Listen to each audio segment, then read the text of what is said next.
Man, oh man. Things in life really do come full circle sometimes, don't they?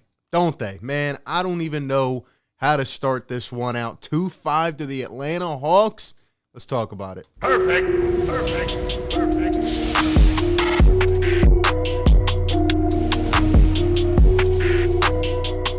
What is going on, everybody? RB here. Welcome back on into the show. Like always, if you do enjoy this content, take 1 second, hit the like button for me. Be sure to subscribe. Let's keep growing the family, man, and hit the bell so you get all the notifications when we drop content or go live. Today, we are back. Sixers get their 6th straight win last night, defeating the San Antonio Spurs in handily fashion. Joel Embiid with his 6th straight game of 30-plus points. The guy is on an unbelievable tear to this point. The rest of the team showed up, and things are going a bit better for this squad right now. But yesterday, before the game, just a couple hours before, we were getting hit with some bombs in terms of reports, and that is what we are here to talk about today. So let's get right into it, man. Marc Stein, NBA writer, comes out, and he drops a huge article just talking about, potential trade instances, not just with the Sixers, but overall. A lot of different situations that are, about to go on in the next month and couple days. I mean, it's January 8th.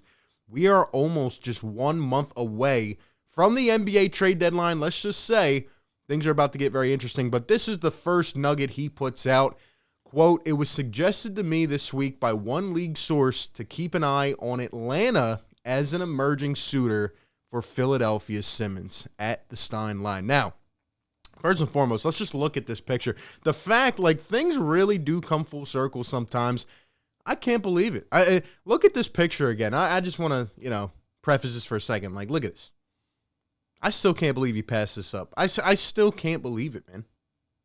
Unbelievable. Where were you looking, bro? Look at Trae Young, how small he looks compared to 2.5. Unbelievable, man. But anyway, this came out from Marc Stein, and just as a little background, a couple days ago we did a call-in show, and there were a lot of great callers, and one fan of the show actually called in from Atlanta as a Hawks fan, and I got to be honest, I thought this guy was sipping it a little bit too much. I thought he was crazy, and if you're out there, I am sorry, because how interesting is it that the fact that this guy calls in talking about the Hawks potentially being a trade suitor for 2.5, and the next day they come out and say that the Hawks are an emerging team looking to have some interest in 2.5. I don't know if the Hawks ownership was listening on in or, if we were wiretapped or what.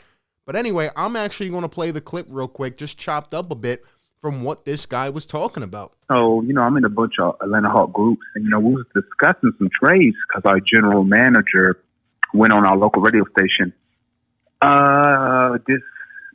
dissatisfied on how the team is performing defensively. So, I've been in a Hawks group, and I've been, just kicking the tires on Ben Simmons. Past couple of games, we've been giving up 120, 130 points per game. Now, granted, we met some players in the COVID protocol. The Atlanta Hawks actually lost last night as well to the Los Angeles Lakers, who haven't been that hot recently. I mean, they're starting to heat up a little bit, but still nowhere near a finished product. And, the Hawks have lost 5 of their last 7. They're sitting, I think, at 10th in the Eastern Conference. I think they're 4 games under 500. It's just not looking pretty for a team that went to the conference finals last year. And I had a feeling there would be a team like that, and Atlanta just doesn't seem to be on the same level. It almost seems like last year was kind of like one of those magic runs that they were on, especially given the circumstances. And, according to this caller and according to a lot of the Hawks fans, I don't watch every Hawks game, but I've been keeping up a little bit here and there. And this caller, look, shout out to you. I hope I see you down in the comments section. You were absolutely right. Maybe they are looking for some potential interest. And, it's very interesting. It's very interesting that the Hawks could end up being a team that could kind of come around, because I feel like at this point, there just are not a lot of those top targets, those top guys that Daryl Morey is seeking. So it almost seems like at this point in time, we're waiting for one of those teams to come out of the blue, right? A team that might need some really good defensive help, or a team that you just never expected that may be on the downfall. And right now it seems to be like the Hawks could be one of those teams. But what could get this done? That's another interesting story. Do the Hawks have any guys that Daryl Morey thinks puts the Sixers over the top? I don't know. Other than Trae Young, who obviously is not going to be moved. by the Hawks. You look at the contracts. I mean, maybe if you wanted to throw John Collins in, but do the Hawks want to do that? I think, I don't think that's a realistic possibility. And how would he fit, alongside Tobias Harris? That just doesn't seem too feasible in my eyes. Other than that, maybe you look at Bogdanovich or Gallinari, try to throw some of these guys together.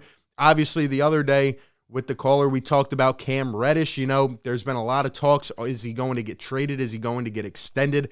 I think that's a really nice young wing that could come right in and contribute for the Sixers team, or you throw in draft picks to the Sixers, then try to go in that direction if they think, oh, well, there's not much we can get. I don't think so.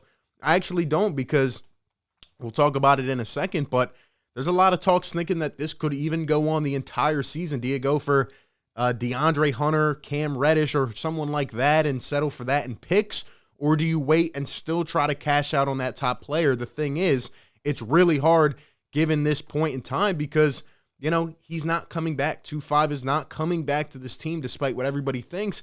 And I just don't see us having a way to convince him to try to come back and raise his value. I think the partnership, or whatever you want to call it, is done. It's very unfortunate, but that's where the Sixers are at this point in time. And, there's just limited options, and I mean, there's definitely young, talented wings and guards as it relates to the Hawks. But the question is, does it move the needle for Daryl Morey? And I really don't know. But anyway, the next part of what Marc Stein had put out came out, and it said, the Sixers' foremost aim, some 30 days away from the trade deadline, remains trying to convince 2-5 to come back and play for them this season, league sources say. At this point, I'm like, should I lose my mind? Is this even legit? Do we even believe this? Who believes what anymore? We've heard these different reports for the last month. I'm just here to report on it. I don't know if it's true or not. You would probably then ask the question, why do you put this out on the same day as you put that out? I mean, in the other case, it seems like, the Hawks are the ones gauging the interest. Here, it kind of seems like, well, like I just said, Daryl Morey doesn't see anything surveying the field that really, lights up his eyes. And maybe at that point, it's like, let's just keep this going and see where we can get at, the rest of the season or in the offseason. But in my opinion, with the way Joel Embiid is playing, he is at an MVP level. In my eyes, he is the MVP. Look at the numbers with and without him. He has been the most valuable to his team. And if you're just watching these games the way he's playing, it's really just ridiculous. It's unfathomable at some levels to see that he's still working on his game. In fact, Joel Embiid is even becoming a better facilitator, as the Sixers don't really have that main point guard on the floor every night right now. And, I just think with the way Embiid's playing, it's like he's really peaking. This year he's playing, honestly, even better as he's been healthy. And, I just don't see us being able to waste another year of Joel Embiid if we don't trade 2-5 at the deadline. And it brings up something that I put out on Twitter yesterday. Again, follow me on Twitter at RBPhillyTig. I put out a poll. Are you getting worried that a 2-5 trade might not happen before the trade deadline? And 65% of the people say yes. Is it time to start panicking? I don't know. We still have 4 weeks to go. But as we sit here and, with the whole situation, we haven't heard a lot of noise lately. I'm hoping that it starts to heat up the next couple weeks. We're hearing the Kings, this and that.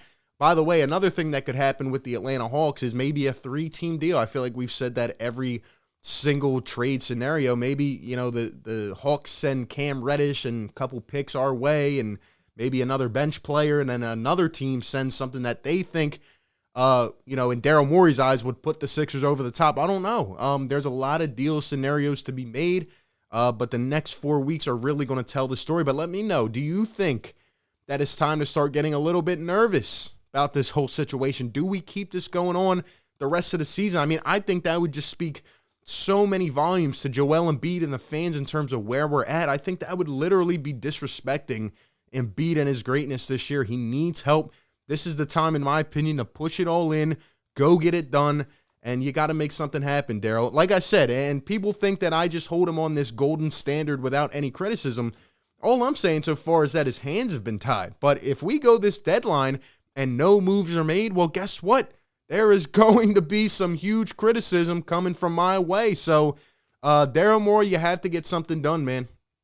I know it's a tough situation. It's not your fault per se, but at the end of the day, you're a talented very good in my eyes GM. You got to make something happen. So we will see how this goes. But the Atlanta Hawks, with all of this, bringing it full circle, from the playoff series to the way it ended to just collapsing, folding like a tent in that playoff series, going out without no heart and desire. Could you imagine a way that 2-5 ends up in Atlanta? Those fans, I don't think, he would be able to play the same way. I mean, they're a pretty tough city as well. So, I don't think they would let things fly either. But those are just my thoughts. I want to hear from you. Give me all your thoughts down below in the comments section. Like always, be sure to like, comment, and subscribe. And I will catch you on the next one. Peace. Perfect.